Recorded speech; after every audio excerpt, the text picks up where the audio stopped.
What are the different titles that we can study when we study about the book of numbers? गिनती का किताब का अलग अलग शीर्षक या टाइटल्स क्या है?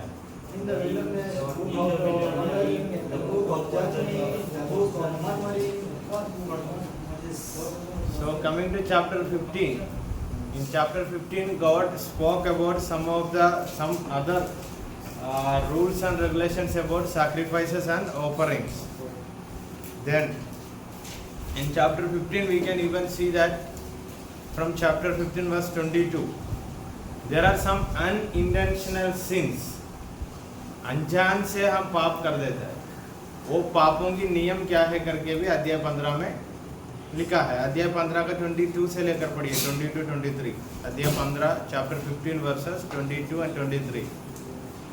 But if you sin unintentionally and do not observe all these commandments that the Lord had spoken to Moses, all the Lord has commanded you by Moses from the day that the Lord gave commandment and onward throughout your generation, and if it was done unintentionally without the knowledge of a congregation, all the congregation shall offer one bull from herd for a burnt offering. So if anyone is committing any sin unintentionally, there are some specific rules for them.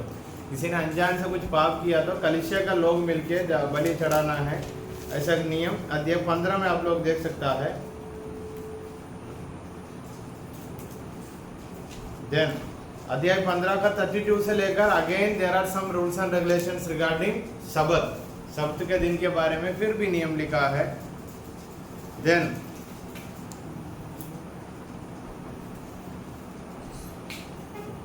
coming to chapter 16. So now all these rules and regulations are given by God to Moses and Moses is delivering it to the people of Israel. Amar Singh इतना दिन का class miss हुआ, सब कुछ YouTube में है, सब YouTube में है, वो लेकर कवर अप करना और कुछ नहीं. Chapter 16 we can see that Korah and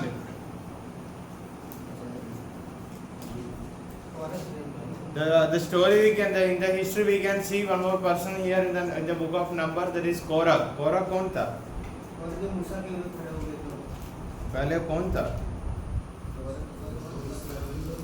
Korah levy गोत्र का था.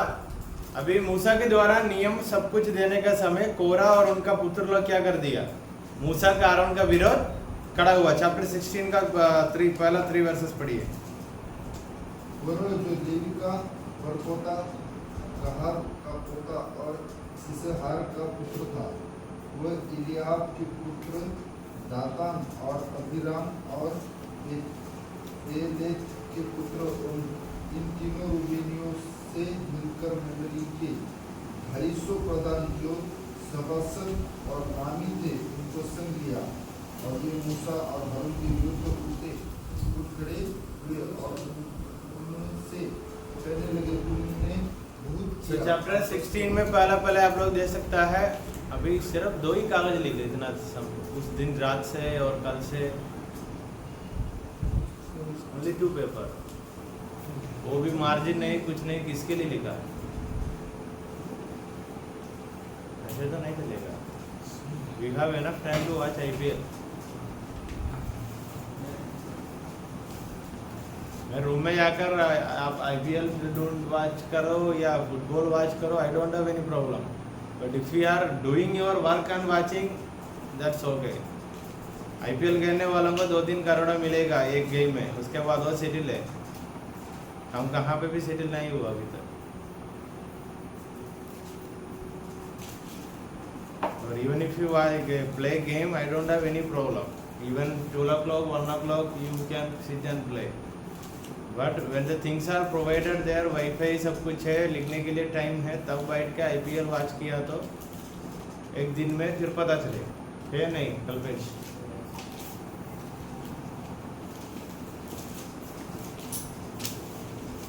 The second option you can do, but मैं देखना नहीं. कहाँ पे जाके छुपा के बैठो, फिर भी कहाँ है करके ढूंढ के आएगा कभी कभी. So chapter 16, it is all about there are some people, Korah, Dathan, Abiram and some 250 leaders. कोरा, दातान, अबिराम के साथ और 250 लोग मिलके आरोन और मूसा के विरोध खड़ा होता है. क्यों खड़ा होता है? वो लोग आरोप ये है, ये लोग इजराइल लोगों के सामने बड़ा लोग बन गया. So they are saying that Moses and Aaron, they made themselves something big in front of a big personality, a big leader in front of people of Israel. But they forgot that it is not they who stood. It is God made them to stand in front of the people. वो लोग ये भूल गया, ये दोनों खुद खड़ा नहीं हुआ, परमेश्वर ने इन दोनों को खड़ा किया, परमेश्वर ने इन दोनों को नियुक्त किया करके ये लोग भूल गया. वो लोग इन लोगों का विरोध बात करने लगा. They accused Moses of exalting himself before others. वो मूसा का और आरोन के विरोध ये बात बोला, तुम लोग बड़े बड़े लोग बनना चाहता है लोगों के सामने, इसलिए हम विरोध करते करके कितना लोग, कोरा, दातान, अबिराम एंड 250, टोटल 253, 253 लोग आरोन का और मूसा का विरोध खड़ा हुआ. चैप्टर 16 में, गिनतियों की किताब चैप्टर 16 में आप लोग देख सकता है, टोटल 250 लोग मिलकर आरोन को और मूसा का विरोध खड़ा हुआ. विरोध खड़ा का आरोप क्या था? ये दोनों मिलके इजराइल लोगों के सामने बड़ा लीडर बनता है, खुद लीडर बनते करके वो लोग ये भूल गया परमेश्वर ने बनाया. Moses reminded the sons of Levi that they were chosen by God to serve the congregation. मूसा ने एक बार याद दिलाया, हम खुद खड़ा नहीं हुआ, परमेश्वर ने नियुक्त किया, परमेश्वर ने बोला हम इसलिए खड़ा है करके समझाया. Moses asked them to meet him and God the next day so the Lord can make his well known. मूसा ये भी उन लोगों को बताया अध्याय 16 में, आप लोग मेरे साथ आकर परमेश्वर से मिलिए, परमेश्वर आप लोगों से बात करेगा, बात करने के समय बोलेगा, मैं नहीं खड़ा हुआ, परमेश्वर मुझे खड़ा किया. So Moses spoke to them 2 times by saying that it is not I who made myself as a leader, it is Lord who made me as a leader. And the second thing he told, you come with me so that we can speak to Lord, so you will come to know it is the will of God, not by my own will. Then when they met, the Lord split the ground beneath the feet of those who rebelled against Moses and swallowed them up. ये लोग जाकर परमेश्वर से मिला, तब क्या हुआ? वो जो लोग जहाँ पे खड़ा था वहां धरती 2 भाग में विभाजन हो गया, ये लोग उसके बीच में गिर गया, उनका अंत हो गया. The next day the people complained against Moses and Aaron saying, you have killed the people of the Lord. ये होने का तुरंत दूसरे दिन और वहां जितने लोग था वो लोग फिर क्या आरोप लगाया? मूसा और आरोन ने इतना लोगों को मार डाला करके फिर आरोप लगाया. God sent a plague among them and killed 14,700 people. लोग भी मूसा और आरोन के विरोध फिर आके क्या बोला? तुम लोग बड़ा लीडर बनना चाहता है, लीडर बन के हमारा परमेश्वर के लोगों को मार डाला करके लोग भी आरोप लगाया. तब क्या हुआ? तुरंत वहां एक बड़ा विपत्ति आया, 14,700 लोगों को मार डाला. So chapter 16 is a story about Korah and his sons, Korah and other 252 people speaking against Moses and Aaron by saying that they are trying to make themselves as they are trying to exalt themselves. So that is not good, and Moses explained to them it is not they who are doing, it is the will of God. And finally they came and met with God, and what happened? Earth divided into 2, the place where they are standing divided into 2, split into 2, and they were swallowed up. And again people started murmuring against them. Then God sent a big plague, 14,700 people from the group of Israel died. Israel लोगों के बीच में से 14,700 लोग मर गए, क्योंकि ये लोग भी जाकर मूसा और आरोन का विरोध बात किया. 14 का कहानी समझ आया? अभी ये जो बोल रहा था वो लिख के गया तो आपका एक होमवर्क खत्म हो जाता है. समझ आया? अभी सुन के फिर बाद में तो लिखने के लिए अभी कितना कहाँ से लेकर बाकी है? कौन लिखेगा? नॉट ओनली फॉर दीपक, सबके लिए बोल रहा हूँ. I will only listen, I will not write, मतलब नहीं चलेगा. At least you are writing in class, no problem. So that is chapter 16, अध्याय 16. 15 में क्वेश्चन था. 15 में क्या क्वेश्चन था? सर इधर में लिखा है कि जगत के दिल को पवित्र मानने के विषय में लिखा है। तो वहाँ पर परमेश्वर ने आज्ञा दी, वो आदमी लकड़ी चुन रहा था तो उसको मार डाला, तो मारने की आज्ञा दी, उसको बाहर निकला बोला मारो। लेकिन नए नियम में हम देखते हैं यीशु मसीह बोलता है कि तुम्हारा गधा अगर गड्ढे में गिर जाए तो तुम उसे उठा नहीं सकते। मैंने पूछे ये सवाल क्या है समझ नहीं आया। सवाल ये पढ़िए, वचन पढ़िए। सवाल ऐसा ही नहीं बताओ, ये इस संगत के दिन था। उन्होंने एक आदमी, जब इस्राएली जंगल में रहते थे उन दिनों में एक मनुष्य मिस्र विश्राम के दिन लकड़ी बीनता हुआ मिला और उनको वह लकड़ी बीनता हुआ मिला। वे उसको मूसा और हरून और सारी मंडली के पास ले आए। उन्होंने उसको हवालात में रखा, क्योंकि ऐसे मनुष्य से क्या करना चाहिए वो प्रकट नहीं किया गया था। तब यहोवा ने मूसा से कहा, वह मनुष्य नीचे मार डाला जाए। अभी आपका सवाल क्या है, इनको क्यों मार डाला, वहाँ यीशु मसीह क्यों ऐसा बोला? हाँ। दोनों का संदर्भ अलग है। इधर बोला था नहीं करना, मतलब नहीं करना। वहाँ जब यीशु मसीह ने वो कहानी बोला, वहाँ का पूरा कॉन्टेक्स्ट और किससे बात किया, सब बातें अलग है। इधर बोला था नहीं करना। वो मतलब काम करने के विषय में बताया ना, तो उन लोगों का जो फरीसी लोग, उनका मेंटालिटी ऐसी हो गया था कि कुछ भी नहीं करना है, ना चंगाई करना है ना कुछ करना है। क्योंकि उस दिन वो लकड़ी मिल रहा था, उसे मार दिया। तो इस वचन के आधार पर वो ऐसा सोच रहे थे। तो फरीसी लोगों की यही शिक्षा थी ना कि ऐसा कोई आदमी मिले तो उसको मार देना है, या फिर वो दोनों वचन का कॉन्टेक्स्ट अलग है। इधर अध्याय 15 का 15 नहीं, नंबर्स, वहाँ ये लोग फिर भी परमेश्वर की विरोध कुटकुटाने बात लगने किया। तब से लेकर कॉन्टेक्स्ट पढ़ किया ना, परमेश्वर ने बहुत सीधा बातें बोला था, नहीं करना। नहीं करना मतलब नहीं करना। फिर भी ये बंदा वहाँ उसी दिन जाकर लकड़ी ढूंढ रहा था। क्यों लकड़ी ढूंढा?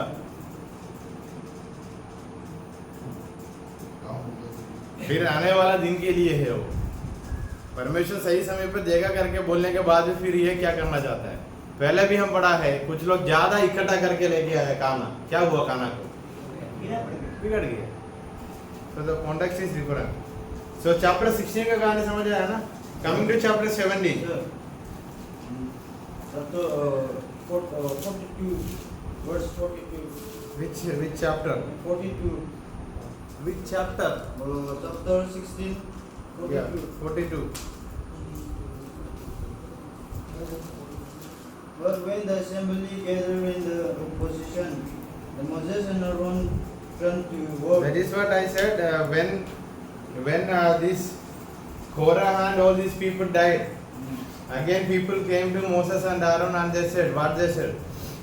You guys killed the people of God. So they also started murmuring against the Moses and Aaron. So finally a big plague came and 14,700 people died. That clarified. Miracle. Not miracle. That is a punishment. Because already 253 people died because of the same sin. They know that even after knowing everything and the people again started fighting. So 14,700 people मर गए.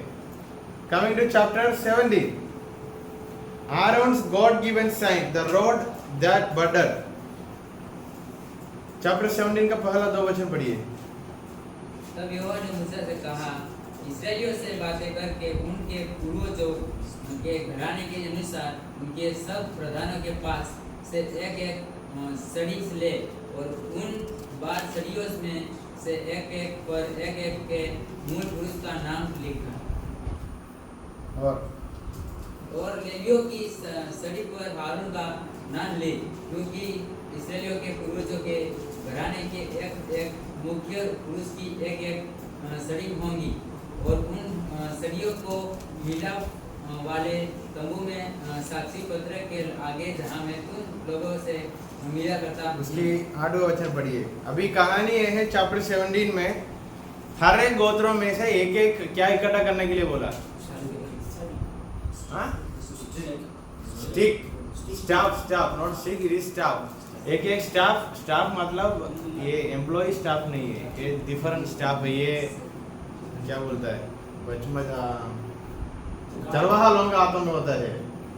So from every tribe they have to collect one staff and they have to present it to whom? किसको देना है? वर्ष 3 and 4 पढ़िए.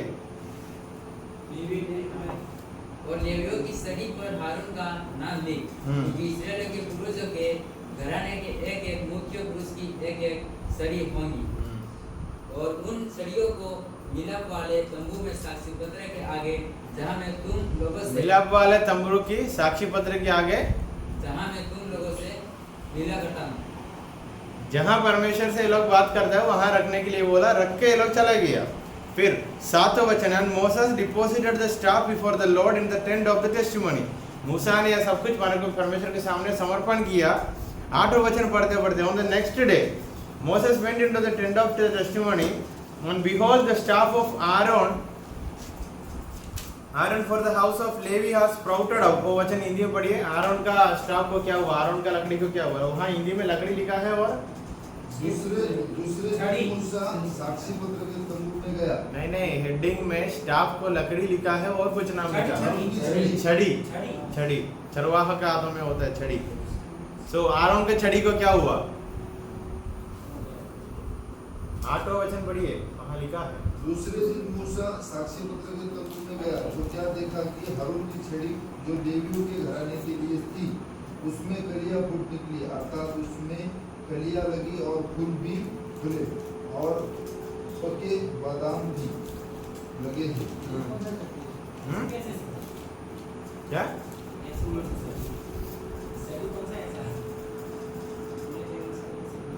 हाँ, आरोन का छड़ी को क्या हुआ करके लिखा? फूल निकले, पत्ते और मर गया. So by taking this study, this staff, Moses told to the people, this is the proof that परमेश्वर ने हमें चुना है. उसका नीचे लिखा है, and the Lord said to Moses, put back the staff of Aaron before the testimony to be kept as a sign for the rebels, those who are rebelling against them, Aaron and Moses. This is a sign for them. ये उन लोगों के लिए चिन्ह है. इन दोनों को परमेश्वर ने ही चुना है, क्योंकि ये लकड़ी को, इनका जो स्टाफ को, छड़ी को क्या हुआ? फूल आया, बहुत खुशबू दिया. वही लिखा है ना. So this is the proof. And the people said to Moses, 12 वचन, behold, we perish, we are undone, we are all undone. Everyone who comes near to the tabernacle of the Lord shall die. Are we all to perish? वो लोग क्या सवाल पूछा? 12 वचन पढ़िए. जब मैंने वचन पढ़ा, वो वचन आप लोग साथ पढ़ा तो क्या पूछा करके वहाँ लिखा. वो लोग क्या कहने लग गई? देख, हमारे प्राण निकलने वाले हैं, हम नष्ट हुए, हम सब के सब नष्ट हुए जाते हैं, जो कोई यहोवा के निवास के समीप. अभी संदर्भ ये है, आरोन और मूसा बड़ा है करके ये लोग पहले आरोप लगाया 15 अध्याय में, 16 अध्याय में. वहाँ परमेश्वर की दंड लोगों के जीवन में आया, फिर भी लोग जाकर कुटकुटाने लगा. आफ्टर दैट इधर परमेश्वर ने चिन्ह दिखाने के लिए, to show that Aaron and Moses are selected by and anointed by God. God told them, go and collect staff from every tribe and keep it in the tabernacle. But when Moses came and saw that the staff of Aaron, it started blossom. Means वहाँ it is written like it sprouted out and forth, buds are produced blossom. Then this is a symbol that they are elected by God. And God told to Moses, keep it in front of that same the place of testimony, so that people can see. Now लोग क्या बताने लगा? देखो हम तो नष्ट होते जा रहे. जो लोग टैबरनाकल वहाँ जाके सामने जाकर खड़ा होता है, उसको क्या हो रहा है? Do you think that because they are going and standing in front of that tabernacle, they are perishing? वो लोग जाकर परमेश्वर के निवास स्थान में खड़ा हुआ, इसलिए वो लोग नष्ट हो गया. इसलिए नष्ट हो गया. It is very clear that when they are standing in the presence of God, they are grumbling against. लोग ने क्या किया? वो लोग परमेश्वर के मंदिर में जाते ही अगुआ लोगों का विरोध क्या कर रहा था मन का अंदर? They were rebelling against the will of God. That's why all this punishment took place. इसलिए दंड आया. लोग क्या बोलने लगा? हमने जाकर खड़ा हुआ, हम नष्ट होते जा रहे हैं. ऐसे ही लिखा है ना. But the reason is the way they are standing that is not good. समझ आया? वो लोग कैसा खड़ा होना है परमेश्वर के मंदिर में, ऐसा खड़ा नहीं हुआ, इसलिए दंड आया। If they are standing straight and the way they should stand, nothing will take place. They are standing in front of the God, in front of in the presence of God, and in mind, in heart they are thinking against the will of God. समझ आया अभी? So ये लकड़ी हमें क्या दिखाता है?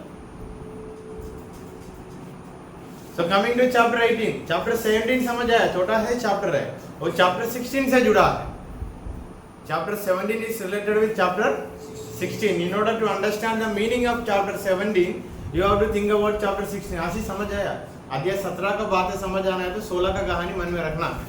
लोगों का डाउट ये है, हम परमेश्वर के स्थानों में गया तो नष्ट होते जा रहा है, ऐसा नहीं है। वो लोग परमेश्वर की जगह पे जाकर विरोध बात कर रहा था, तब क्या हुआ? कुछ लोगों को धरती के अंदर डाला गया, कुछ लोग बड़ा विपत्ति आके मर गए। समझ आया ना? Coming to chapter 18. Chapter 18 you can see there are some more duties that is given to Levites and priests. पुरोहित लोगों को और लेवी गोत्रों को और कुछ नियमों को दिया गया। कहाँ? अध्याय 18. They would attend the needs of the tabernacle. और एक बार उन लोगों को याद दिलाया, परमेश्वर का निवास स्थान को कोई भी जरूरत आएगा उसको पूरा करने के लिए किसको चुना गया है? लेवी लोगों को चुना गया। God commanded offerings to support the priest. God commanded tithes to support them. परमेश्वर ने लोगों को बोला इस पुरोहित लोगों को मदद करने के लिए ऑफरिंग देना पड़ेगा, टाइथ देना पड़ेगा, क्योंकि पुरोहित लोग पूरा का पूरा सेवा में हैं। सो देयर फैमिली नीड होगा, उनका परिवार पे भी जरूरत होगा, इसलिए लोग क्या करना है? टाइथ भी देना है। टाइथ का हिंदी क्या है? दशमांश। God commanded tithe from the priest, contribution to given to Aaron. पुरोहित लोगों से बताया तुम लोग आरोन को क्या देना पड़ेगा? टाइथ देना पड़ेगा। So in chapter 18 there are some rules and regulations again given to priest and Levites. Levi लोगों को, पुरोहित लोगों को और कुछ नियमों को दिया गया चैप्टर 18 में। समझ आया? Understood chapter 18? Chapter 19 laws of purification.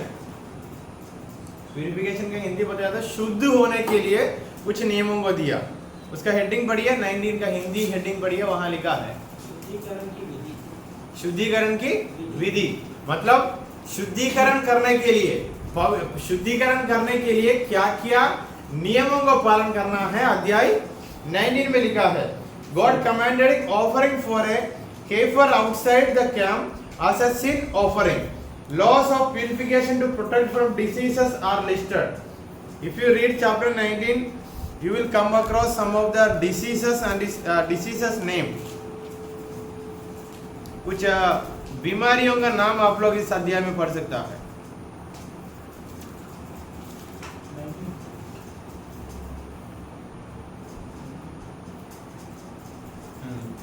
So in chapter 19 there are some rules and regulations given for purification. शुद्धिकरण करने के लिए नियमों को कहा दिया। उदाहरण चैप्टर 19 वर्स 14 पढ़िए। एक उदाहरण पढ़ेंगे। यदि कोई मनुष्य डेरे में मर जाए तो व्यवस्था यह है, जितने उस डेरे में रहे या उसमें जाए वे सब 7 दिन तक अशुद्ध रहे। आगे पढ़िए। और हर एक खुला हुआ पात्र जिस पर कोई ढकना लगाया न हो वह अशुद्ध ठहरे। और जो कोई मैदान में तलवार से मरे हुए को या अपनी मृत्यु से मरे हुए को या मनुष्य की हड्डी को या किसी कब्र को छुए तो 7 दिन तक अशुद्ध रहे। So in chapter 19 there are some more rules and regulations given for purification. एक अच्छा जीवन कैसे जीना है करके और एक बार समझाया, सीधा बताया तो, और साथ ही साथ ये भी बताया है कोई अशुद्ध हुआ तो शुद्ध करने के लिए देयर इज अ प्रोसेस, एक प्रोसेस है, कार्यक्रम है, उसकी द्वारा ही शुद्ध हो। उदाहरण अभी हमने पढ़ा, किसी ने घर पे मर गया तो क्या करने के लिए बोला? 7 दिन तक वो जो लोग घर पे गया वो लोग भी क्या होगा? अशुद्ध होगा। वही लिखा है ना बाइबल में। जब आप लोग वचन पढ़ते हैं ना उसको समझ के पढ़िए, तब मैंने बोलने का समय और समझ आएगा। वही लिखा है या नहीं लिखा? किसी ने घर पे मर गया, उनकी साथ मिलने के लिए गए वो लोग भी कितना दिन तक अशुद्ध है करके वचन में लिखा 7 days. So there are some rules, and at present we are not following any kind of these rules. But Hindu लोग तो ज़्यादा ऐसे वाला रूल्स को फॉलो करता है। किसी के घर पे कोई मर गया तो पूरे सही बाल निकालता है ना कुछ जो। So there are some rules even in the Hindu religion, but I don't think we no need to follow all this kind of thing. समझ आया? क्योंकि नया में लिखा है जो प्रभु में है वो मर गया। So we don't need to follow these 7 days, अशुद्ध होना है, घर छोड़ के जाना है, but some people follow even now. So that is there in chapter 19, that is all about laws of purification, शुद्ध होने का विधि. So chapter 20, Moses' error at Kadesh and the death of Miriam and Aaron. The death of Miriam, chapter 20 में पहली भाग में आप लोग देख सकता है मिरियम कौन था? Bernardo. Who is Miriam? Who is Miriam? The question is for Bernardo. She is a woman. एक औरत था. Who is? कौन था? कैसे मरा करके मैंने नहीं पूछा. This is the first time you are listening to this. This is the first time. Last class में भी हुआ था. In the last class also we came across this name. What she did? Miriam. When Moses got married to Moses sister. now Praveen ने बोला. नहीं बोला sir. ये मालूम हो गया था पढ़ने से. So chapter 20 का पहला भाग में आप लोग से दे सकता है मूसा का बहन मिरियम ने मर गया. And Miriam, where they are staying now?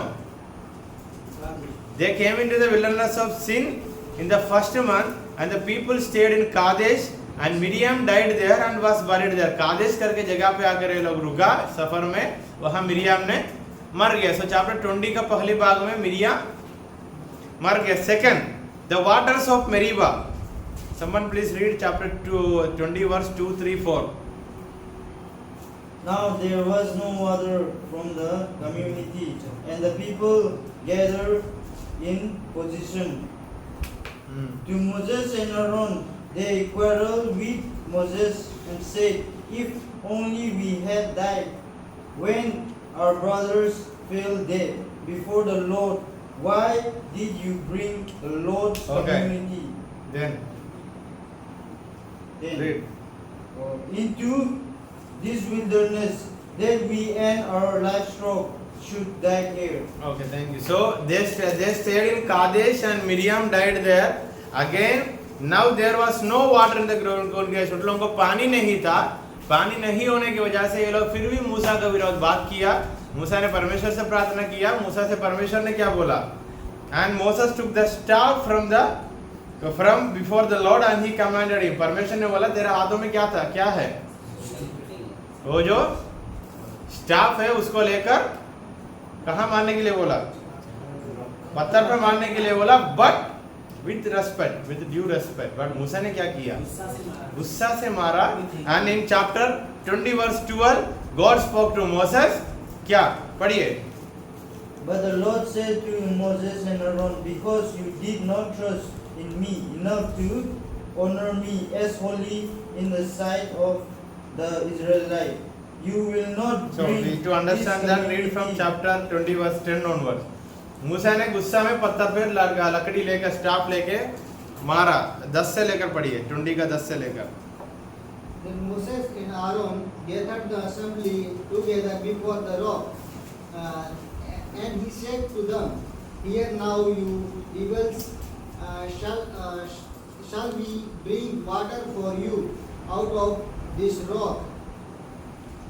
And Moses lifted up his hand and struck the rock with his staff twice, and water come out abundantly, and the congregation drunk and their livestock. And the Lord said to Moses and Aaron, because you did not believe in me to Because you did not believe in me, uphold me as holy in the eyes of the people of Israel.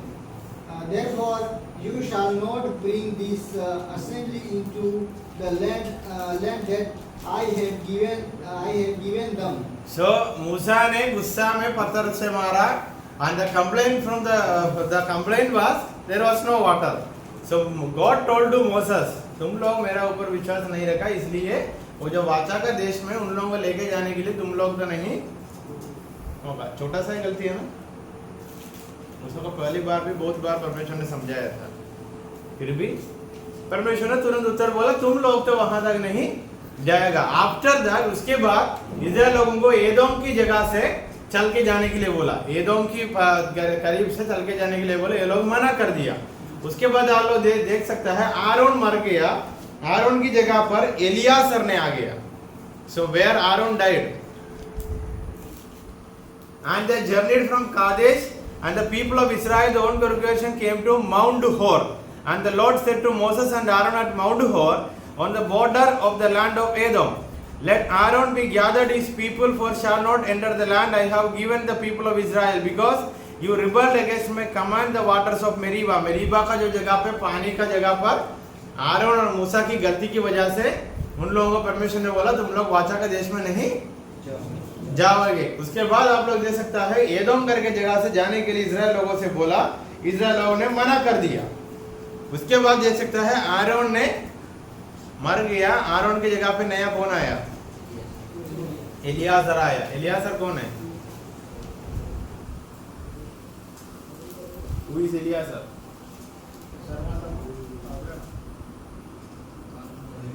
Abraham. So Aaron की जगह पे एलियासर आया. So in chapter 20 you can see that death of Aaron and the sin that they committed against God. वो लोग परमेश्वर के विरोध काम किया, इसलिए परमेश्वर ने बोला तुम लोग कहाँ नहीं पहुंच पाएगा, वाचा का देश में नहीं पहुंच पाएगा. उसके बाद आरोन मर गया, अभी मूसा तो जिंदा है. Chapter 21. The Canaanites are defeated at Hormah. The bronze serpent, King Sodom and King Og defeated. इधर आप लोग देख सकते हैं चैप्टर 20 में, चैप्टर 21 में आप लोग देख सकता है एक युद्ध की समय है इन लोगों का जीवन में. कौन कौन देश में लोग आया? Someone please read chapter 21 verses 1 to 3. कुछ लोगों का नाम दिखाई देगा. अभी एक युद्ध का समय है इधर. When the Canaanite king of Arad, who lived in the Negev, heard that Israel was coming along the road to Atharim, he attacked the Israelites and captured some of them. Then Israel made his whole. अभी ये लोग सफर करके आ रहा करके कनान का राजा ने सुना, आराद के राजा ने सुना, सुनकर आके क्या किया? इजराइल लोगों कुछ लोगों को कब्जा किया. और To the Lord, if you will deliver these people into our hand, we will totally destroy their city. The Lord listened to Israel. so when they came and captured people of Israel, they prayed to God again. God protected them and they defeated by Israel people. Israel लोगों ने वो कनान से आए हुए लोगों को क्या कर दिया? Destroy किया. That is the first part of chapter 21. That is the first part of chapter 21. ये लोग सफर करके आ रहा है करके अराद की राजा, मतलब कनान देश के जो राजा ने सुना, राजा ने आकर इस्राएल लोगों के ऊपर हमला किया. हमला करने के समय ये लोग प्रार्थना किया, परमेश्वर ने उन लोगों को बचाया. And from verse 4, the bronze serpent. Read. They traveled from Mount Horn along the route to the Red Sea to go around Edom. But the people grew impatient on the way. They spoke against the Lord and against Moses and said, Why have you brought us out of Egypt to die and in the wilderness. And again, after receiving the victory, they started murmuring against Moses. So परमेश्वर ने एक किसको भेजा? एक सरपंच को भेजा. और सरपंच लोगों को क्या किया? जिस चीज ने सरपंच काटा वो लोग मरते गया. Again you can see verse 9. So Moses made a bronze serpent and set it on a pole. We will read from it. And the Lord said to Moses, make a 7. And the people came to Moses and said, we have sinned, for we have spoken against the Lord and against you. लोग फिर भी मूसा का विरोध बात किया. परमेश्वर ने सरपंच को भेजा, शाम को भेजा. सब लोग जो लोगों को सरपंच ने काटा वो लोग मर गया. लोग समझ लिया हमने गलती किया करके. फिर भी अगर मूसा से माफी मांगा. परमेश्वर ने बोला, मूसा से क्या बोला? एक लकड़ी में एक सरपंच को ऊंचा करना. जो लोग वो सरपंच को देखेगा वो लोग चंगा हो जाएगा. So again people started fighting against Moses, and God sent serpent again in between among them, and the serpent bite them and they died. So people again came to Moses and said, we have sinned against you and God. So we need healing. So God told to Moses what God told. That is written in chapter 21 verse 9, 8 and 9. तब मूसा ने पीतल का एक सांप उठवाकर खड़े पर खड़ा किया. तब लोग उसको देखा और लोग चंगा हो गया. Israel then moved to Obed. Now we are reading from 21 verse 10. वो लोग फिर वहां से ओबेद करके जगह पे चले गया. वहां से बहुत जगहों में अलग चले गया. ऐसा देख सकते हैं क्योंकि बहुत जगह का नाम दिया है. They went to Obed, Ije, Moab, Zereth, Arnon, Bir, Metana, Nathaliel, Bemoth, and top of Pisgah, which looks down on the which Pisgah. So they are moving towards different places because they are in travel. वो लोग सफर में हैं. अलग अलग जगह पे से सफर करके कहाँ जा रहे हैं? कनान की ओर. They dwelt in the land of Amorites. Amorites का जगह पे आकर फिर भी बसा किया. एक एक गांव से छोड़ के जाते अमोराइट्स का जगह पे आकर फिर भी थोड़ी दिन रुकने के लिए बसा किया. समझ आया? By saying that chapter 21 ends. ये बोलते हुए अध्याय 21 खत्म हो जाता. समझ आया? So they started traveling from different places, and chapter 21 in the end part they came and they started dwelling in the place of Amorites. समझ आ रहा है नहीं आ रहा है? आज कुछ लोग ऐसा बैठा है बाइबल खोलात नहीं है तो भी हमको समझ आ जाएगा. Is there any reason? कहानी सुन के थक गया और हमको नहीं चाहिए करके फीलिंग है. Not even underlining, not even taking your pen, not even highlighting, which means we know sir. Some people are writing, that is good. Sure. Some people are ऐसा है हमको तो आ जाएगा एक दिन. Yeah. Defeat of Sihon and Og.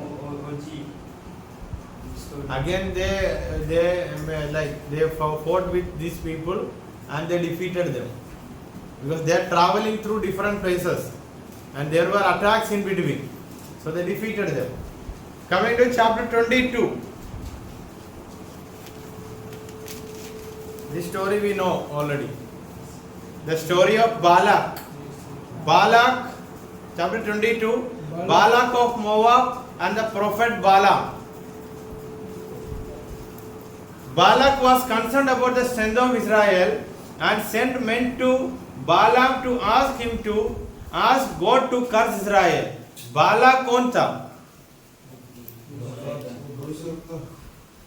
Then the people of Israel sent out and camped in the plains of Moab beyond the Jordan at Jericho, and Balak son of Zippor, so that the Israel had done to the Amorites. Amorites लोगों को भी ये लोग defeat किया. सो बालक को क्या सोच आया? ये लोग बढ़ते जा रहे, ये लोग सबको डिफीट करते जा रहे. अभी हम इधर का भविष्यवक्ता का नाम क्या है? बालाम. बालाम के पास जाकर बोलना है तेरा परमेश्वर से बोलो इन लोगों को श्राप देने के लिए। तब बालाम के पास पहले लोगों को भेजा, that is written in chapter 22 verse 5। कितने लोगों को कितनी बार इनके पास भेजा? जब पहली बार इन लोगों को श्राप देने करके बोला, ये जाकर परमेश्वर से पूछा था, परमेश्वर ने क्या बोला? आशीर्वाद ही करना है।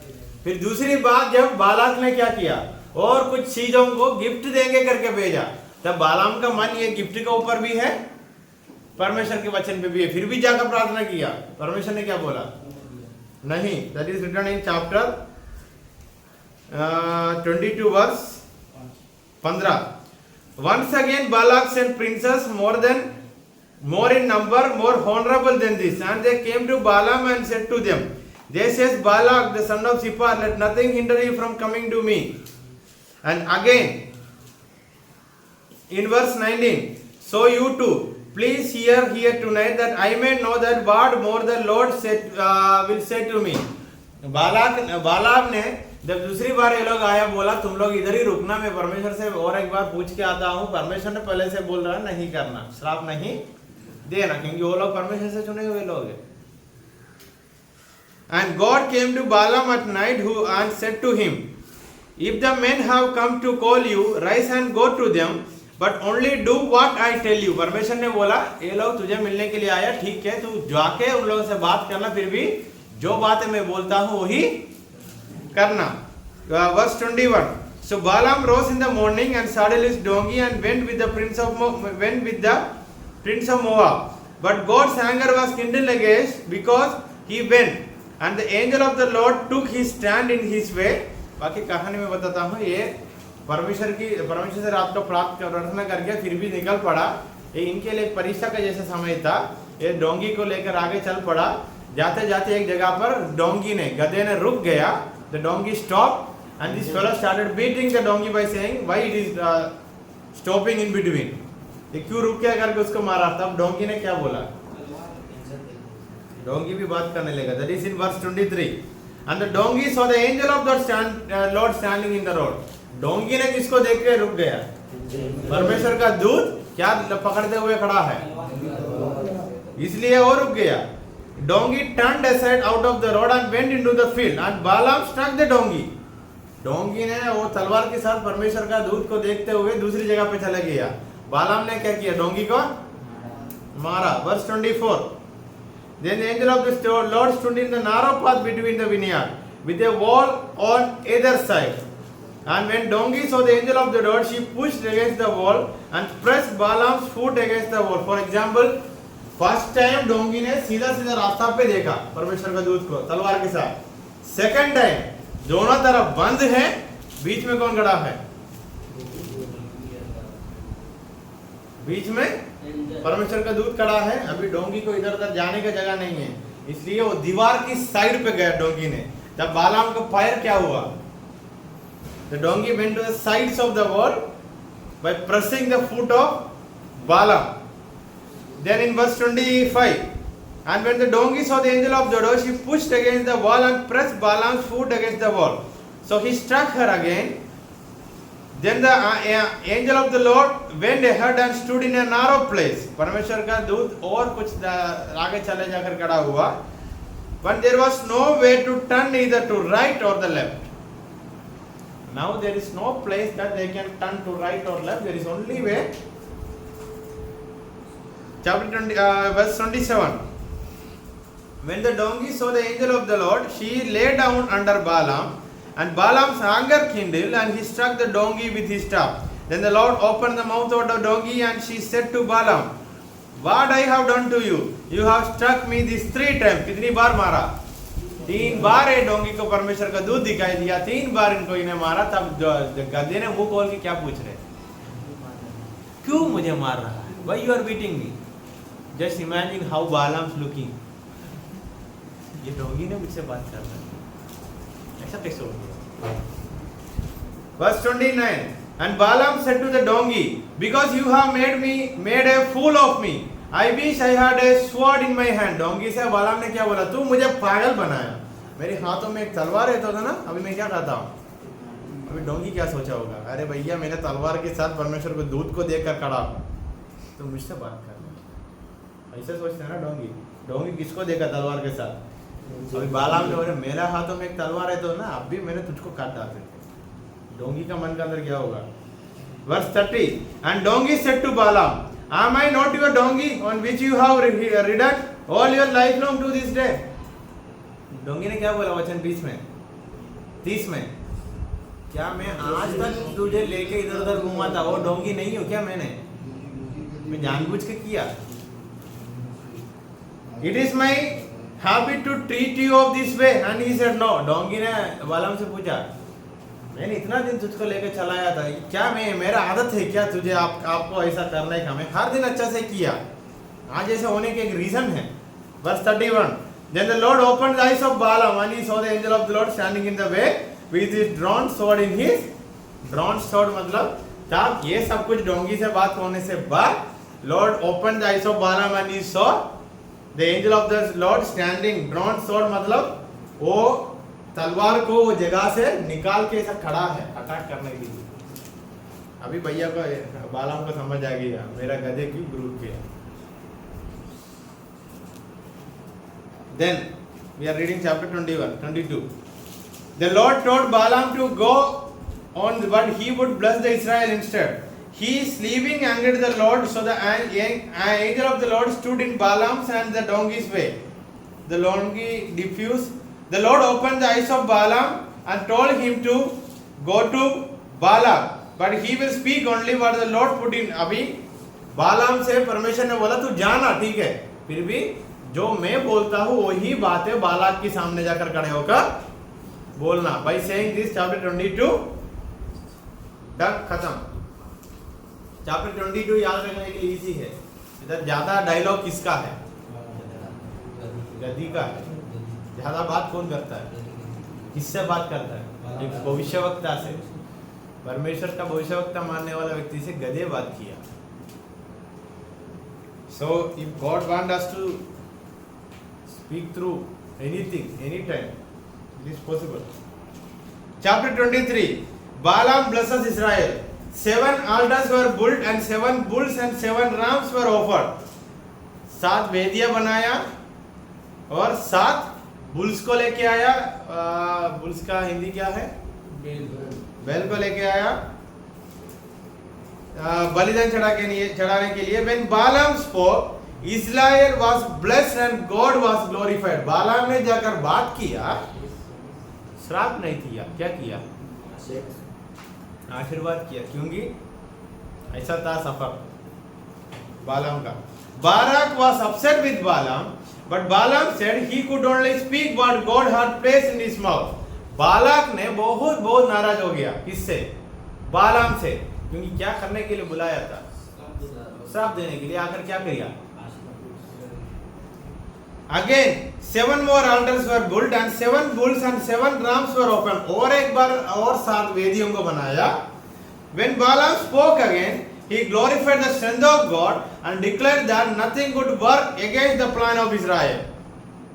बालाक ने सोचा और एक बार ट्राई करेंगे, let's try once again. They made everything and Balaam spoke. Again the blessings came out of Balaam's mouth. और फिर भी आशीर्वाद की बातें हुआ। Balak then took Balaam on the top of the pier and built 7 more altars and offered 7 more bulls and 7 more rams. तीसरी बार फिर भी बालाक ने क्या किया?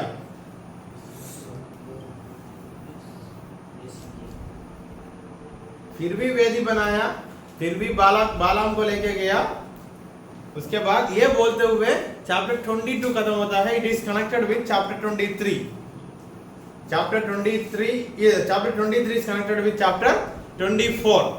So chapter 23 में लिखा है 3 बार वेदी बनाया, 3 बार उसमें दूसरी बार भी श्राप देने की जगह पर क्या हुआ? आशीर्वाद हुआ। तीसरी बार वेदी बनाया, क्या हुआ करके चैप्टर 24 में लिखा है। So coming to chapter 24, Balaam took up an oracle which praised the Lord and blessed Israel. तीसरी बार भी वेदी बनाया, बलि चढ़ाया। बालाम ने जब बात किया, श्राप की बात नहीं आया, आशीर्वाद की बात आया। The word of Balaam angered king Balak, Balak को बहुत बहुत गुस्सा लेके आया, क्योंकि क्या करने के लिए बुलाया था? श्राप देने के लिए। इधर क्या हो रहा है? ब्लेसिंग हो रहा है। Balaam responded with a fourth prophecy which included the coming birth of Jesus Christ. क्या हुआ? Altar. So in the end of chapter 24, open chapter 24 का last.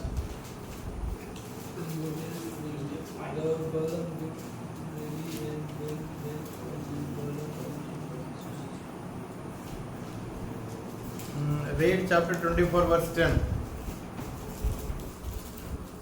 Balak's anger was kindled against Balaam, and he struck his hand and together. And Balak said to Balaam, I called you to curse my enemies, and behold, you have blessed them these 3 times. Therefore now flee to your own place. I said. 10 वचन में क्या लिखा है 24 का? Balak ने बालाम को क्या किया?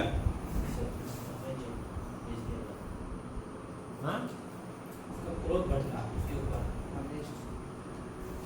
गोपाल बोला कि उसको आग लगा। 24 का 10 से क्या लिखा? ये इंग्लिश में पढ़ने के समय I know that many of you can understand, इसलिए हिंदी वाला बाइबल का लोग भी है। वहां क्या किया? बालाक ने बालाम को क्या किया? जब बालाक का कोप बिलाम पर भड़क उठा और उसके हाथ पर हाथ पटककर बिलाम से कहा, मैंने तुझे बालाक क्या करने के लिए बालाम को बुलाया था? बालाम ने 3 बार किया, तीसरी बार भी क्या आया? इसलिए गुस्सा हो गया। इनको अभी इसका ऊपर गुस्सा करने लगा। फिर भी 4th बार और एक बार बोला। ये पढ़ के देखने का समय यीशु मसीह का पहली आगमन की बात है, आप लोगों को वहां देख सकता है। यीशु मसीह का पहले आगमन के बारे में एक भविष्यवाणी आप लोग वहां देख सकता है। That is chapter 24 verse 15 onwards. वो पढ़ के देखा तो समझ आएगा। So chapter 24 ends with the 4th oracle. Oracle means 4th बार बालाम ने कुछ बातें बोलते हुए, ये 4th बार भी बोला, वो भी इजराइल के विरोध नहीं है। इजराइल की विरोध नहीं है, फिर क्या है? आशीर्वाद की बात, इजराइल की बढ़ोतरी के लिए बात हुआ। Coming to chapter 25, Israel history in Moab. Israel लोग मोआब में आ गया, वहां का इतिहास है। Chapter 25, the history of Israel in Moab.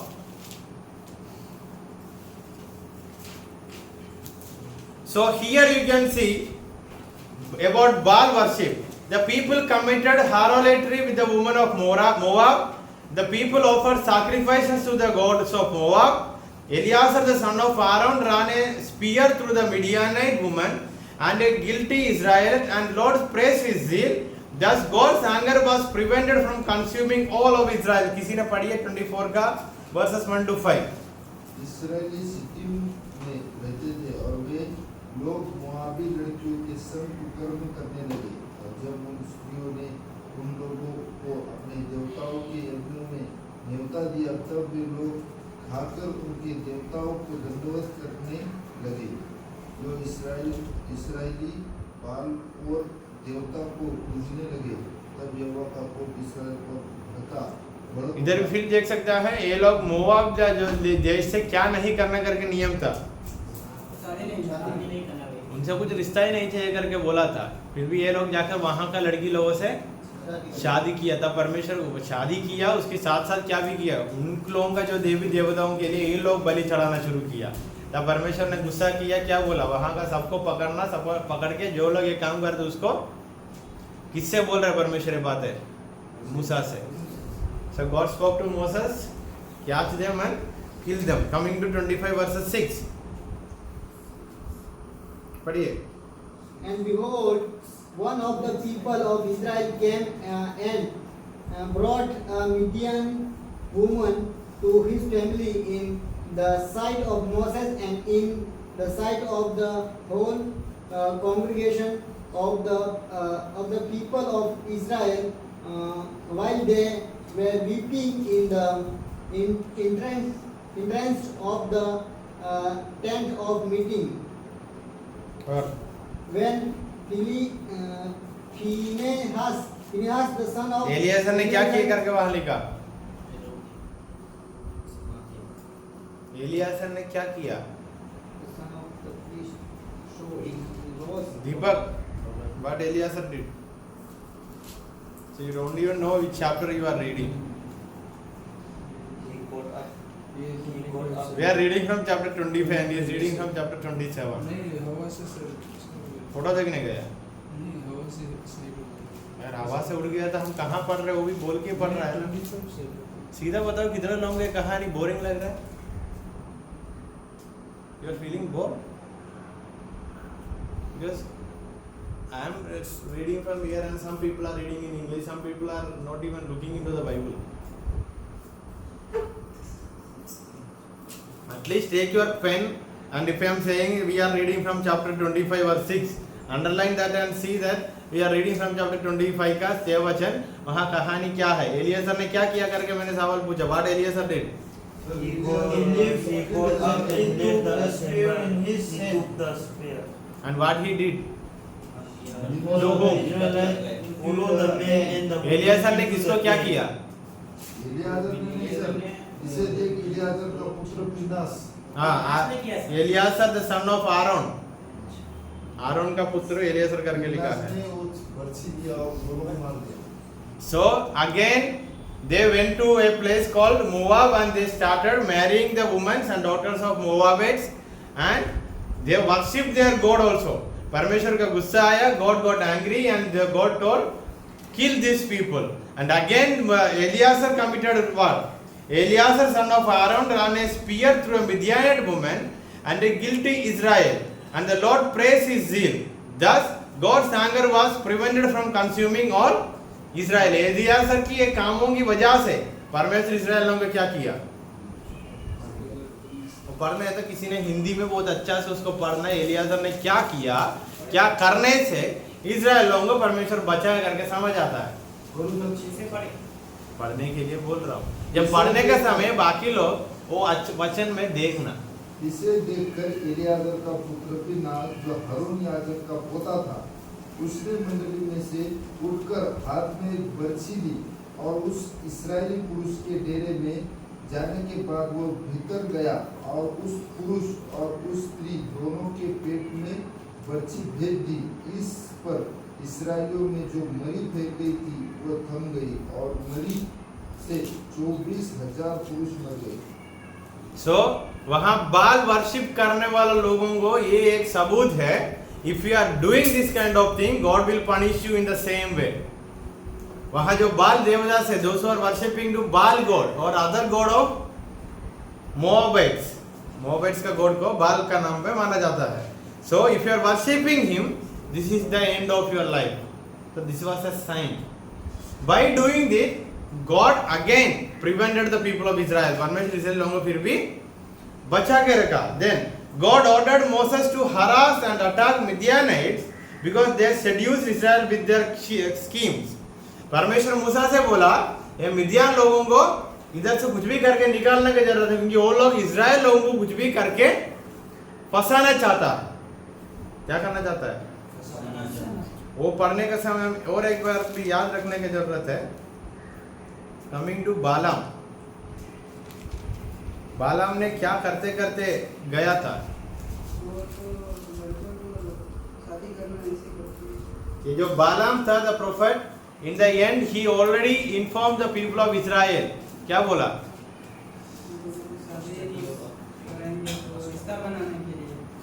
ये बालाम ने बोला था, वो पढ़ना है तो आप लोग फिर भी वापस आना है।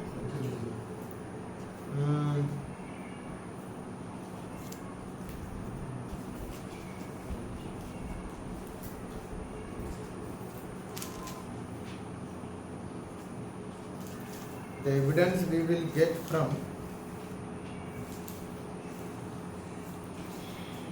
57 24 का 14 से आगे के सर 14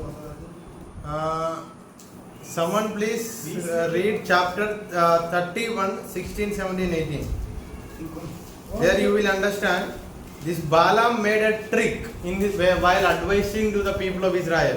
Chapter 31 का 16 से लेकर पढ़िए. देखो बिलाम की संपत्ति से और के विषय में इजराइल नहीं से नहीं हिंदी में पढ़ना. प्रत्येक गोत्र में से हिंदी में पढ़ा. 1000 हिंदी हाँ read.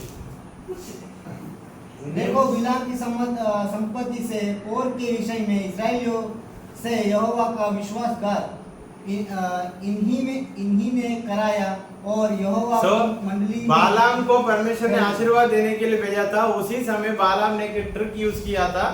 इजराइल लोगों को बोला था, क्या बोला था?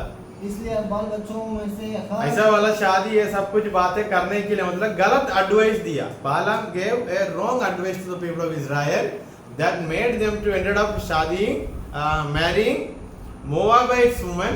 परमेश्वर का क्रोध आया. परमेश्वर का क्रोध आने से बहुत बड़ा हमला इन लोगों के ऊपर हुआ. That is chapter 25. Then God sent a plague among them, killing 24,000. ये लोग ये गलती करने के द्वारा परमेश्वर का विपत्ति आया किसके ऊपर? इजराइल लोगों के ऊपर. 24,000 लोग फिर भी मर गया. एडवाइस आया था बालाम से. इसलिए हम देख सकता है भविष्यवक्ता कैसे वाला भविष्यवक्ता था. फाल्स था सर वो. हाँ? फाल्स हर्ष था. फाल्स फाल्स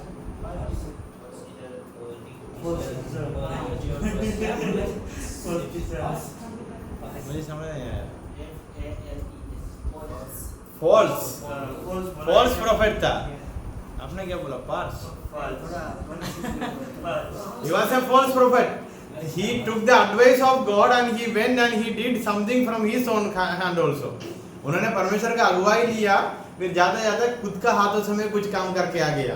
क्योंकि आने वाला दिनों में ये लोग जरूर गिर जाएगा. ये लोग ऐसे ही गिर गया. मोआबाइट्स लोगों में शादी किया. उनको परमेश्वर से प्रार्थना करना शुरू किया.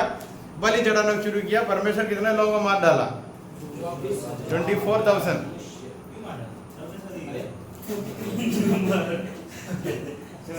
Coming to chapter 25 का last part, God ordered Moses. Okay. Then chapter 26, the second census of Israel. Chapter 26, chapter कहाँ पहली बार सेंसस हुआ था? जनगणना पहला हुआ था. एक से लेकर 6 अध्याय तक. पहले जनगणना अध्याय 1 में हुआ तो सेकंड बार जनगणना कहाँ हो रहा है? Chapter 26, the second census of Israel.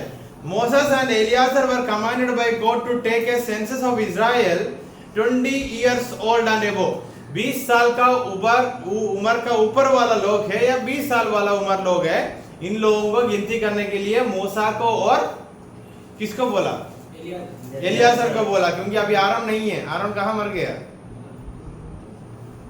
Then none of the original company of Israel was numbered, for they died in the wilderness of journey, except for Joshua, Caleb, Levites and priests. Israel लोगों में से ज्यादा लोगों को जनगणना नहीं हुआ क्योंकि वो लोग बीच में मर गया था. बहुत लोग मर गए. फिर भी जोशुआ था, कैलेब था, लेवी लोगों में से कुछ लोग था, पुरोहित लोग भी जिंदा था. अब इन लोगों का जनगणना हुआ. That is in chapter 26. The second जनगणना, second time census took place. Then coming to chapter 27, laws of inheritance and Joshua's inauguration.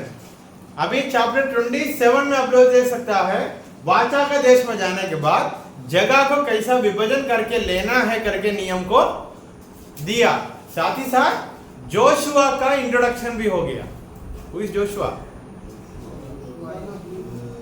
Who all went to the land of Canaan and came with the positive message. वाचा के देश में जाकर कितने लोग अच्छा खबर लेके आए? विश्वास की खबर लेके कितने लोग आया? कौन कौन? उसमें से अभी जोशुआ को एक लीडर के रूप में इंट्रोडक्शन करने का समय कहाँ आया? Chapter 27. So in chapter 27 you can see there are some rules given to the inheritance of the land and introduction of Joshua as a leader. Coming to chapter 28, various offering. There are different kind of offerings written in chapter 28. Daily offering, offering मतलब 27 का दो कहानियां हैं। वाचा का देश जाने के बाद जगह को कैसा विभाजन करके लेना है करके नियम दिया, साथ ही साथ जोशुआ के बारे में भी परिचय दिया। Chapter 28 5 kind of offerings. Bend है ना,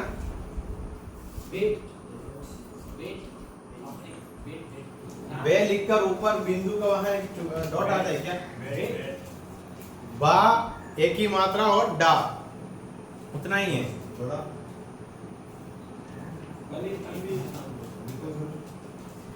मैं ये पूछ रहा हूँ ऐसा लिखा है क्या?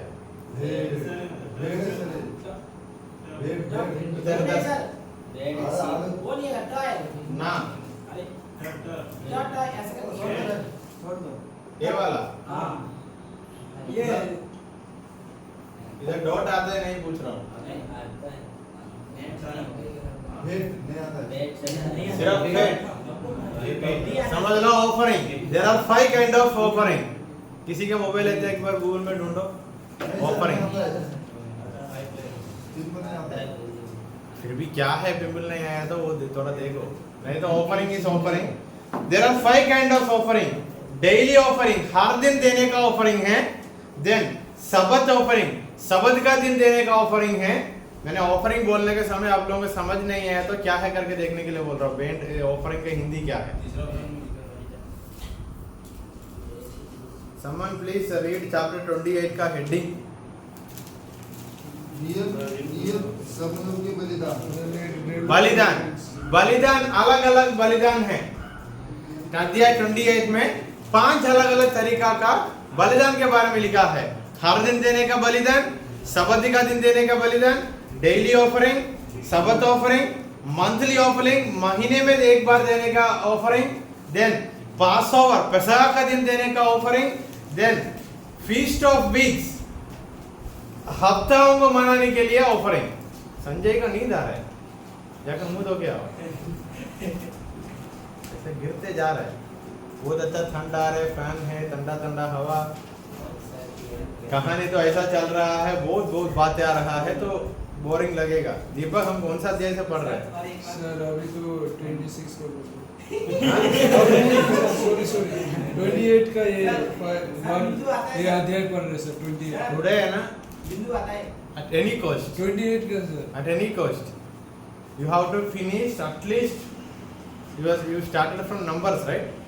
Or Leviticus. लेविटिकस का पूरा खत्म करके, नंबर्स का पूरा खत्म करके इधर से रूम में निकलो, ठीक है?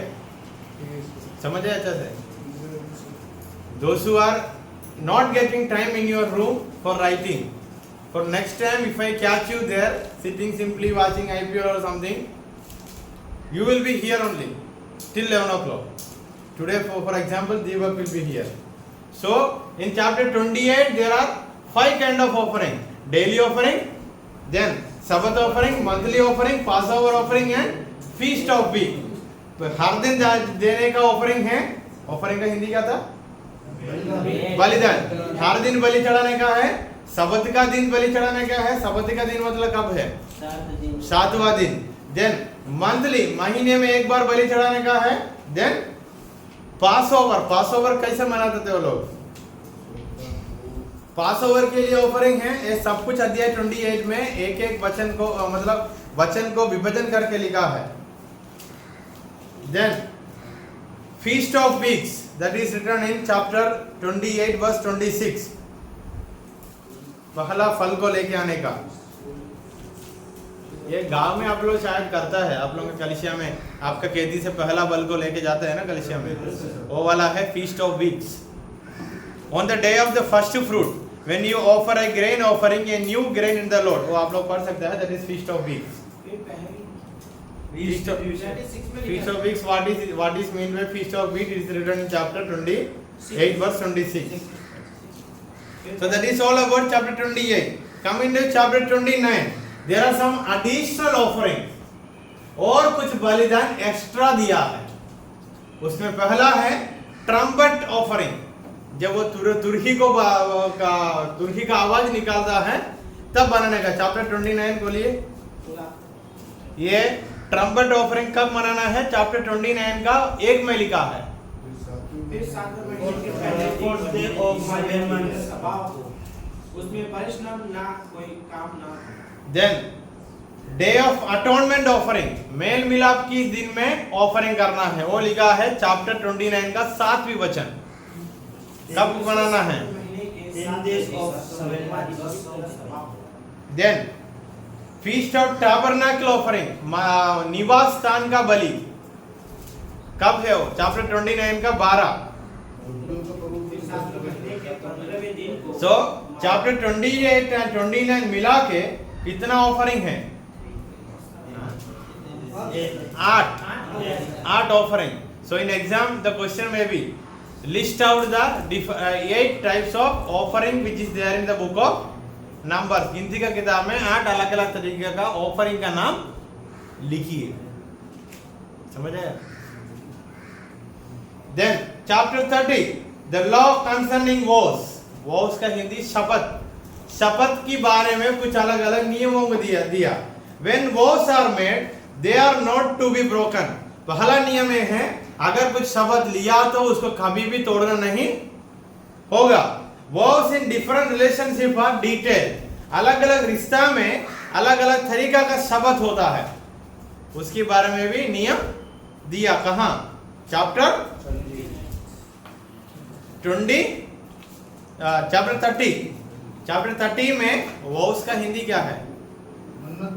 मन्नत। शपथ भी बोलते हैं ना, शपथ या मन्नत। मन्नत या शपथ बाइबल में क्या लिखा? सो मन्नत के बारे में नियम। मन्नत अगर एक बार किसी से बांधा तो उसको तोड़ना नहीं होगा। If you are taking a vow to someone in any relationship there are some different rules. That is in chapter 30। हाँ, तोड़ देते हैं। वो तो होता है, इसलिए तोड़ा तो क्या होगा करके अभी चैप्टर 30 में लिखा।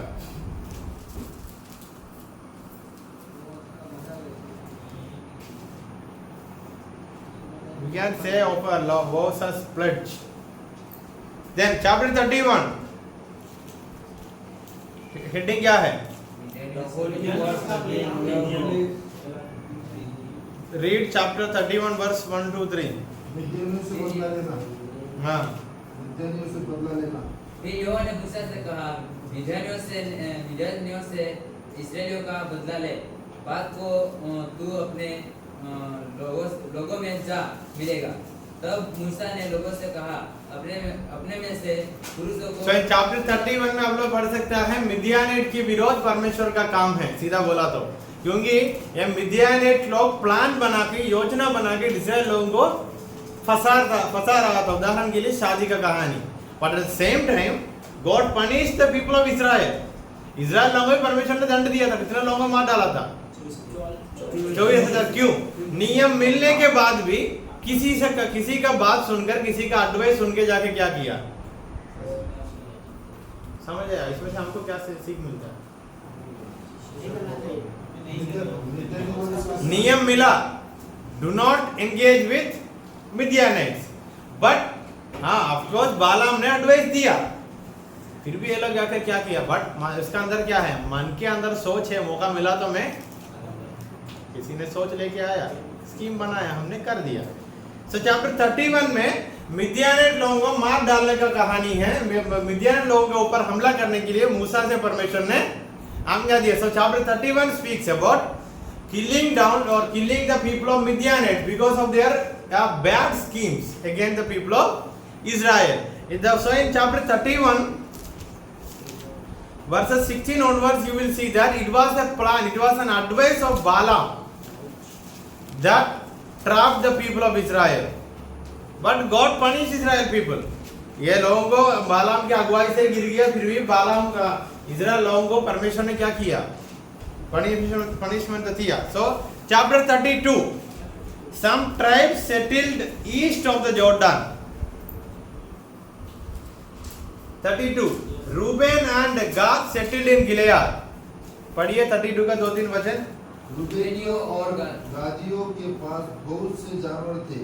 जब उन्होंने याजेर और गिलाद देशों को देखकर विचार किया कि वह पशुओं के योग्य देश है, तब मूसा और एलियाजर याजक और मंडली के प्रधान के पास जाकर जाकर कहने लगे, आतारोत, दीबोन, याजेर, निम्रा, हेशबोन, एलाले। चैप्टर 32 में स्टोरी है, कुछ जाति कुछ गोत्र का लोग बोला, some tribes, the tribes of Reuben and Gad, Reuben गोत्र का गाद गोत्र का लोग ने बोला, हमने ये योर्दान की इधर, हम इधर ही सेटलमेंट हो जाएगा, we will stay here. So Moses went and asked them, परमेश्वर का लोगों के सामने तुम लोग ये जो दिखा रहे, ये एक प्रोत्साहन नहीं देता है, निरुत्साहन के बाद, it is not a work of encouragement but discouragement, because they are settling down there, ये लोग और सफर करके जाना है, हमारा साथ आए हुए लोग किसी ने हम इधर ही रुक जाएंगे, हमको कोई लेना देना नहीं है करके बोला तो कैसे लगेगा, हमको भी क्या सोच आएगा, अरे ये लोग तो नहीं कर रहे, फिर हम क्यों करना करके सोच आएगा ना।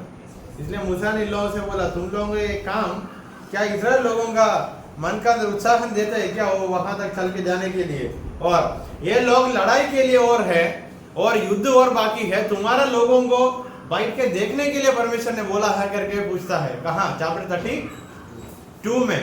तब रूबेन का और गाद का बीच में से बहुत लोगों को, इजराइल लोगों को मदद करने के लिए भी भेजता है। They agreed to send their men into battles with the other tribes while they worked and settling east of the Jordan. वो लोग जॉर्दान की वहां बसा करने के लिए अरेंजमेंट करते हुए ही इजराइल लोगों को मदद करने के लिए उनका बीच में से लोगों को भेजा। इनकी वजह से उन लोगों को परमेश्वर ने वो जगह को दे दिया। समझ आया? चैप्टर 32 में किसकी कहानी है? रूबेन एंड गाद करके जो दो गोत्र लोग यर्दन की वहां बसा करने के लिए सोचता है। मूसा इन लोगों से पूछता है, क्या ये अच्छा काम है क्या? ये लोग को और लड़ाई करने के लिए है, तुम्हारे बीच में से लोगों को भेजना। लास्ट में क्या किया? वो लोग भेज दिया। वो भेजने की वजह से परमेश्वर उन लोगों को जमीन को दे दिया। कोई किस चीज को? रूबेन को, गाद को। Chapter 33 Israel journey from Egypt is reviewed. Chapter 33 if you are reading you can see that once again इन लोगों का सफर को रिव्यू किया है। 33 का These are the stages of the people of Israel when they went out of the land of Egypt by their companies under the leadership of Moses and Aaron. Chapter 33 का पहली भाग में ये लोगों का सफर को शुरुआत से लेकर अभी तक कितना सफर हुआ और एक बार क्या किया, दोहरा कर रिव्यू करके मतलब क्या है, और एक बार याद दिलाया और एक बार याद किया। किसकी सफर को? इजराइल लोगों के सफर को। Then Moses wrote down starting point of their journey from place to place.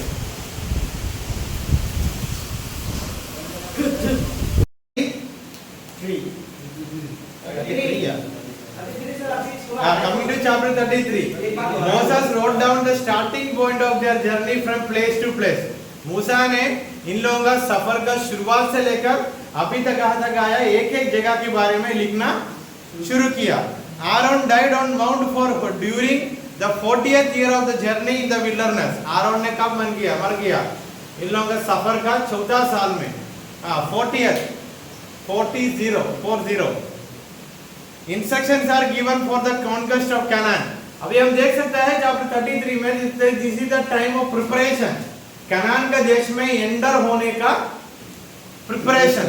So review किया सफर को और एक बार प्रभु का सारा आशीर्वाद को हम रिव्यू किया, ये लोग रिव्यू किया। उसके बाद ये कनान की देश में जाने के लिए सब नियमों को, सब रूल्स एंड रेगुलेशन को बताया। कौन सा अध्याय में? फर्स्ट वन क्या करने के लिए बोला? वाचा के देश में जाते जाते वहां जितने लोग हैं उन लोगों को वहां से निकालना, वहां जितने लोगों को बुरा देवी देवता है उन लोगों को निकालना। देन अलग अलग गोत्रों के अनुसार जमीन को विभाजन करना। दूसरी बात। तीसरी बात, चौथा बात, if they do not drive them out Israel will suffer. पांचवा बात ये बोला, तुम लोग इन लोगों से लड़कर इन लोगों को वहां से नहीं निकाला तो आने वाले दिनों में बहुत सफर करना, बहुत सताव आएगा। मतलब चैप्टर 33 में पूरा का पूरा जमीन यात्रा को और एक बार रिव्यू किया मूसा ने। दूसरी बातों में वो कनान के देश में जाते जाते क्या करना है 5 पॉइंटों में बताया। पहली पॉइंट क्या था, वहां के लोगों को भगाना पड़ेगा, निकालना पड़ेगा, वहां का देवी देवताओं को निकालना पड़ेगा। तीसरी बात क्या बोला, वहां जाकर वहां का जमीन को तुम लोगों का गोत्रों के अनुसार विभाजन करना। चौथी बात क्या बोला, जरूर ये नहीं किया तो बहुत सताव आएगा उन लोगों की तरफ से। तो chapter 33 you understood? Someone please वो उसका सपोर्ट लगा के रखना। Someone chapter 33 clear? Coming to chapter 34 chapter 34 boundaries of Canaan are appointed. Canaan का देश में कौन सा गोत्र को कितना बाउंड्रीज मिलेगा, कितना जमीन मिलेगा, उसके बारे में भी नियम को बताया। So once they go into the land of Canaan, how they are going to get the boundaries in the inside of the land are revealed in the book of Numbers chapter 34. The southern border will be along the boundary of Edom. आप लोग पढ़ना पड़ेगा। Chapter 34 में लिखा है इस जमीन को कैसा बाउंड्रीज को बनाया है करके नहीं बातें को डिटेल्स को इधर लोगों को दिया। कमिंग टू चैप्टर 35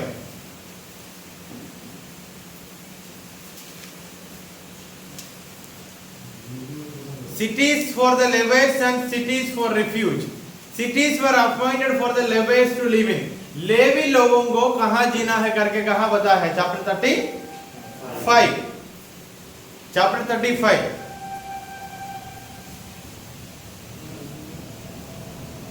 साथ ही साथ कुछ गलत काम करने से कुछ लोगों को पकड़ा तो उन लोगों को कहां रखना है करके भी चैप्टर 35 में लिखा है। तो चैप्टर 35 में 2 बातें लिखा है, लेवी लोगों को कहां जीना है करके बताया, साथ ही साथ कुछ गलत करने से किसी को पकड़ा तो उदाहरण सोचो जेल की समान,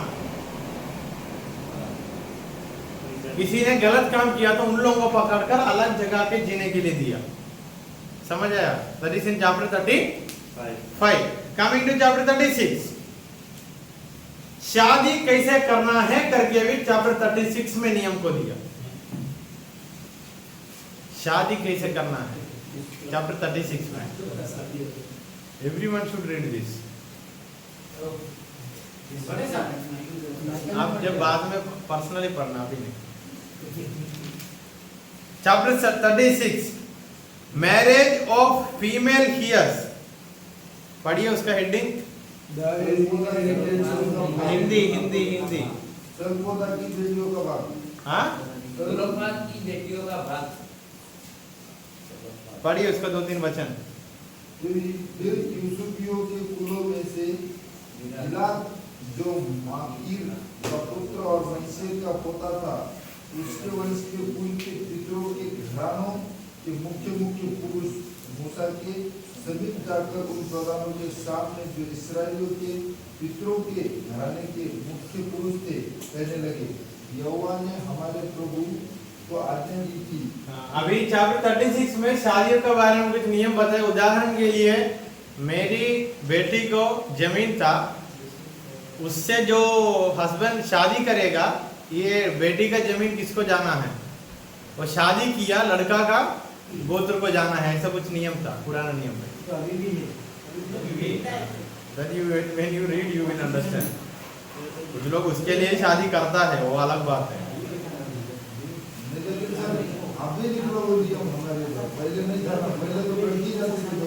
for example if you are marrying to a woman, वो her father's property will come to you, and there are some people marrying only for that purpose। एक ही दिन में करोड़पति बन जाता है नहीं Pankaj? For each. So coming to the last chapter, chapter 36. Coming to the last chapter, chapter 36. That is all about marriage and some rules and regulations that they have to follow. Excuse me sir, आपने 36 का तो बताया। हाँ। तो last से करके इसलिए last chapter बोला। थोड़ी समय बारिश में जाकर खड़ा हो जाना, फ्रेश हो जाएगा। चैप्टर 36 के बाद मेरे बाइबल में नहीं है, इसलिए मैंने बोला कमिंग टू चैप्टर 36। तो क्या हुआ अभी? सबका बाइबल में 36 के बाद है ना? कुछ है? मेरा हाथों में, मेरा बाइबल में इधर सफेद वाला कागज है। फिर क्या हुआ? ऐसा वो कंफ्यूज हो गया, उसको लगा कि आपने 35 सोचा आपने कि आपने 35 बताया, वो आगे सोचता है। So the last chapter 36 ends with some rules and regulations for marriage. So we have completed गिनती का किताब, the book of Numbers, the book of murmuring, the book of wandering, the fourth book of Moses. We have finished. Successfully we finished.